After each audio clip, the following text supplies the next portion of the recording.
Let me get started right away and try to lay the table for you. Walter Cronkite, some of you in this room remember Walter Cronkite. Walter Cronkite was the great CBS anchorman from 1962 until 1981. He was called the most trusted man in America, and the polling actually supported that claim. He'd conclude his CBS evening news broadcasts with the phrase, "And that's the way it is." And that's the way it was, too, or more precisely, Uncle Walter defined for most Americans what was news, what was important, and why. Now, how different is the world today? Well, very different. Polls now show that the media's credibility is sinking to historic lows, with only 23% of Americans expressing confidence in television news and newspapers. At the same time, there are more media than ever before. More media outlets. There's print, there's broadcast, there's online, there's social media. New York Times columnist Bill Keller enthuses that for the curious reader with a sense of direction, this is a time of unprecedented bounty. His habit, he noted in a column just last month, is to follow the news in The Guardian, the Financial Times, the Wall Street Journal, NPR, Al-Jazzera, English, and many other outlets. Now, I would submit to you that most news consumers, however curious they may be, are unlikely to have Bill Keller's sense of direction, his ability to separate fact from fiction, to recognize misrepresentations, propaganda, and blatant lies. Nor can most readers spend as much time and energy as does a professional newsman gathering information from a long and diverse menu. Now, I'm addressing a very elite and highly educated audience today. You wouldn't have been invited if you're not. If anybody's an exception, please leave right now. How many of you, I wonder, I'd love to know with a show of hands, could speak with authority about the credibility of Aussie Media, Vox Media, Business Insider, Gawker, Reddit, and Upworthy?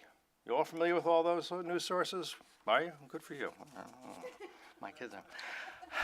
A senior federal law enforcement official, shall remain nameless, recently emailed me and others, a big list he has, an article from a publication called Diversity Chronicle. It was about an 18-year-old West German one who the article said was attacked while sunbathing and subsequently found guilty of raping 8 Muslim men in the first case of its kind in Europe. The story was a hoax, but it was slick enough to fool this very sophisticated individual, and I think others on the list. Now imagine a troubled high school student who finds his way to the glossy online magazine Inspire. How would he know that its publishers, its editors, its writers are all members of Al-Qaeda? And what might it motivate him to do? Actually, you don't have to imagine. Authorities believe that Tamerlane and Dzhokhar Tsarnaev used information published in Inspire to make the pressure cooker bombs used in the Boston Marathon attack. And Ambassador Fernandez may shed some more light on this issue this morning. Ayman al-Zawahiri, now Al-Qaeda's leader, said in 2005, more than half of this war is taking place on the battlefield of the media. More recently, Omar al-Hamami, a member of al-Shabaab, the AQ affiliate in Somalia, said, the war of narratives has become even more important than the war of navies, napalm, and knives. Do America's leaders understand the challenge implicit in those words? I'm hoping that Robert Riley and James Glassman and Brett Stevens will discuss and perhaps debate that over lunch, or after lunch, rather. The Islamic Republic of Iran is the world's leading sponsor of terrorism, according to the U.S. government. Its media voices include the Fars news agency and the rather peculiarly named Press TV. Does anyone really think that they operate according to the kinds of ethics taught in Reporting and Writing 101 at Columbia University? Al-Manar, Hezbollah's broadcast media outlet, was formally placed on the government's terrorist exclusion list in 2004. 2 years later, after quite a bit of work, not least by FDD, and in particular by Toby Dershowitz, whom you'll hear from shortly, it was added to the specially designated global terrorism list, the SDGT. Al-Aqsa TV is Hamas's media outlet. It was designated in 2010 by the Obama administration. Again, I'm proud to say that FDD played an important role in facilitating that designation as well. But in May of this year, the Newseum, this very prestigious institution in which we sit, announced that it was honoring 2 Al-Aqsa employees, adding them to the Journalism Memorial Wall, which features, among others, Daniel Pearl and other, quote, reporters, photographers, and broadcasters who have died reporting the news. Near the wall is a quote from Hillary Clinton: "The men and women of this memorial are truly democracy's heroes." Now, I was among those who protested, and just literally minutes before the ceremony honoring the Al-Aqsa employees, the Newseum issued an update saying that serious questions had been raised about the individuals and that in response it had decided to reevaluate pending further investigation. As far as we know, that investigation is ongoing. Requests for information regarding who is conducting the inquiry and according to what criteria have gone unanswered. We invited representatives of the Newseum to join us today. They declined. Around the time the Newseum announced it would put members of a designated terrorist organization on the Journalism Memorial Wall, we learned that Ahmed Haidar, an employee of Al-Manar, again a terrorist designated organization, was already there. It's unclear when he was so honored.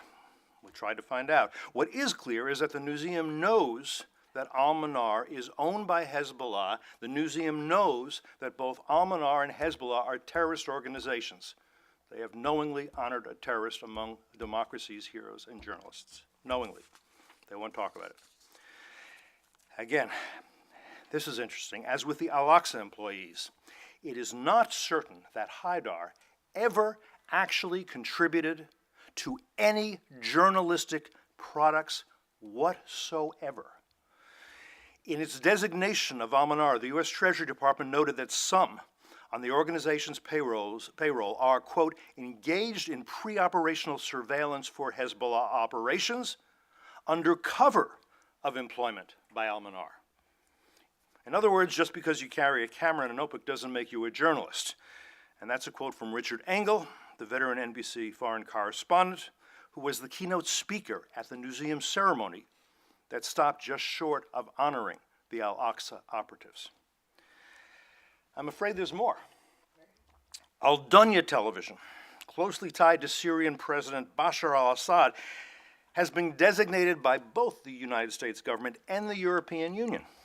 According to the U.S. Treasury Department, correspondents of Al-Dunya and official Syrian television allegedly conducted interviews that were not broadcast, but were delivered to Syrian intelligence personnel who used them to arrest interviewees. After ransacking and storming farms in Harasta, Syria, Syrian government forces planted weapons and ammunition and brought in Al-Dunya crews to falsely portray the location as a weapons depot.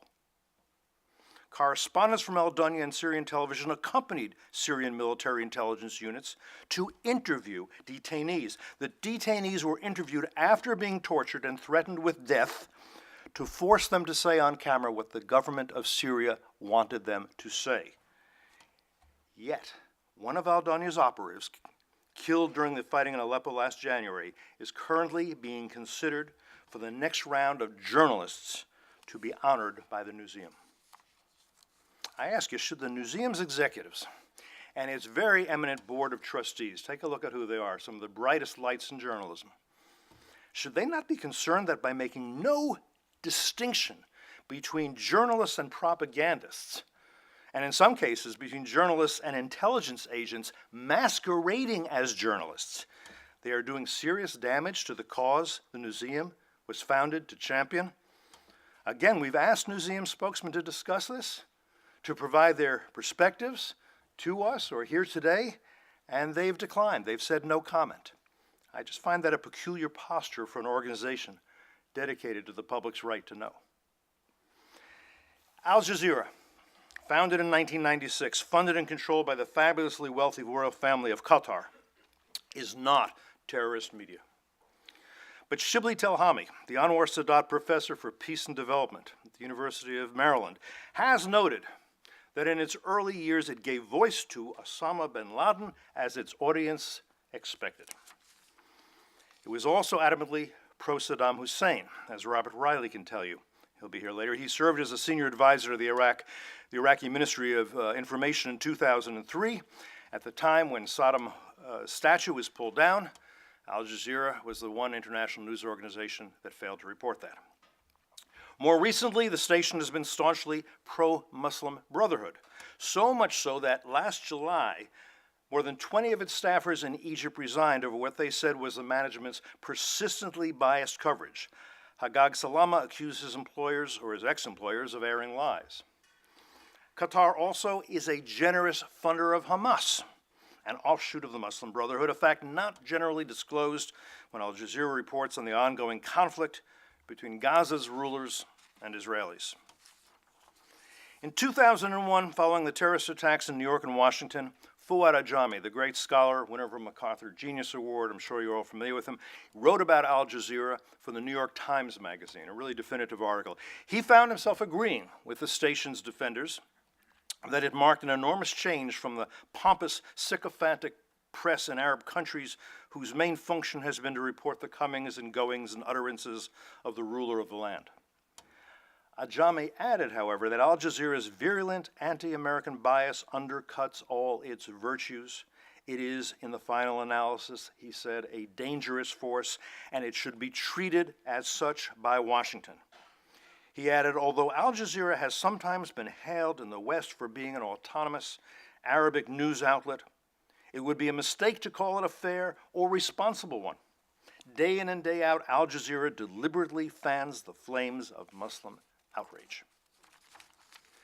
3 years ago, based on WikiLeaks disclosures, the Guardian newspaper reported on U.S. Embassy cables alleging that Qatar was using Al Jazeera, quote, as a bargaining chip in foreign policy negotiations by adapting its coverage to suit other foreign leaders and offering to cease critical transmissions in exchange for major concessions.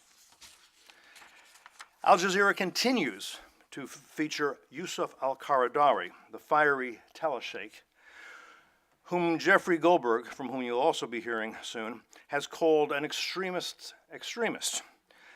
Qaradawi endorses female genital mutilation, has called for punishing gay people, has defended the death penalty for Muslims who leave Islam, has had kind words to say about Hitler's final solution, and has praised Imad Mughniya, the terrorist mastermind behind the 1983 suicide bombings that slaughtered hundreds of American and French service people in Beirut. Qaradawi favors, quote, the spread of Islam until it conquers the entire world and includes both the East and West, marking the beginning of the return of the Islamic Caliphate. Earlier this month on Al Jazeera, a former Brotherhood official calmly explained to millions of viewers around the world that Egypt's current strongman, General Abdel Fattah al-Sisi, is actually Jewish and is, quote, implementing a Zionist plot to divide Egypt. The Al Jazeera interviewer seemed to find this both compelling and convincing. In November 2006, Al Jazeera English was launched, and it began its broadcasts, which were much more constrained than Al Jazeera Arabic. Dave Marish, a veteran correspondent for ABC's Nightline, was signed as an anchor. 2 years later, under the headline, Why I Quit, he told the Columbia Journalism Review that he viewed the station's reporting on the United States as biased. He said a serious exception to the standards that were set almost everywhere else by Al Jazeera English's very fine reporting. Well, not everyone would put such a positive spin on AJE's reporting outside the U.S. In August, for example, Abdullah Schleifer, professor emeritus of journalism at the American University at Cairo, wrote a piece headlined, How Al Jazeera Skews Its Coverage of Egypt. He found the English station little better than the Arabic. And an ambassador from an Asian country with whom I spoke very recently expressed quite strong concerns about the contribution being made by both Al Jazeera English and Al Jazeera Arabic to the radicalization of Muslims, particularly in Indonesia and Malaysia and also the Philippines. The newest addition to the Al Jazeera, the AJ family, was launched in January of this year, Al Jazeera America. And it has its Washington studio, can you guess where? Right here in the Newseum. Most media commentators and critics have accepted at face value the claim that it is entirely separate from and independent of the other Al Jazeera stations. And they have posed no questions, none that I know of, about how that jibes with management saying, proudly, that all Al Jazeera stations share, quote, or rather, quote, have a, quote, shared vision. Nor has there been any serious scrutiny of the fact that AJAM, Al Jazeera America, AJAM's mission is to, quote, air fact-based, unbiased, and in-depth news with less opinion. An article in USA Today, and I don't mean to pick on USA Today because there's articles like this throughout the media, but an article in USA Today, very typical, the coverage today told readers, the new cable entry rests entirely on a bet that there is a good-sized audience hungry for straight-down-the-middle, serious and in-depth journalism that its management boldly promises. Journalistic skepticism not seen here. Among the exceptions to such journalism so far, Al Jazeera America, Al Jazeera Arabic, and Al Jazeera English all aggressively promoted the theory that Yasser Arafat was assassinated with polonium in 2004. As you may know, French and Russian studies have found no evidence to support that theory. Few in the media have asked why the rulers of a small country, Qatar, that Freedom House rates as not free, noting in particular that its press is not free, would spend hundreds of millions of dollars to enlarge and enhance the free press in the United States. The Al Jazeera stations are not profit-making enterprises. They may never be profit-making enterprises. Qatar and Al Jazeera also are reaching out to America's young people. In March, Al Jazeera and Northwestern University signed a memorandum of understanding to facilitate collaboration and knowledge transfer. Northwestern has a campus in Qatar where students can earn degrees in journalism and communications, and according to a press release from Northwestern, quote, are uniquely positioned to gain experience with the news organization. Does this represent Qatari altruism, or might there be an ulterior motive? Is it out of line for journalists to ask such questions? If so, why? One more issue I want to put on the table is the state of Western foreign correspondence today. In 1978, I was assigned to Northern Ireland to cover the Troubles, the sectarian civil conflict that broke out in the 1960s and ended, for the most part, in 1998. And the following year, in 1979, I was sent to Iran to cover the revolution, being led by Ayatollah Ruhollah Khomeini. In both countries, I interviewed some very hard and violent men. But in those days, reporters were seen as neutrals. Everyone wanted to talk to us, to tell us their stories, and to argue through us to the public for the justice of their cause. At some point over the years that followed, there was a change. Those who kidnapped Daniel Pearl decided they could express themselves most eloquently, not by letting him fill his notebook, but by beheading him and posting the video on the internet. I spent some time also covering the Soviet Union and various African countries. The authorities could be difficult, and they found creative ways to exert pressure on foreign journalists. Never, however, did I think they would kill me or even jail me for a significant length of time. I never thought that would happen. Today, by contrast, I fear it has become impossible for a journalist to visit a country such as Iran and do hard-hitting reporting in even relative safety. There are simply lines that cannot be crossed. But how many of the reporters who spend time in Iran, courageous though they are, will acknowledge that? How many of their editors will say it publicly? Is an honest discussion of this dilemma not long overdue? A final word about Walter Cronkite. He didn't always end his broadcasts with, and that's the way it is. On those evenings when he delivered an opinion or a commentary piece, he would drop the phrase. It was his way of maintaining the standards of objective journalism. I ask you again, how different is the world today? Well, perhaps we'll find out as our distinguished panelists discuss and debate these issues, terrorist media, regime media, and those controlling them, as well as the ability of Western media to function and compete in what I think it may be justified to call the disinformation age.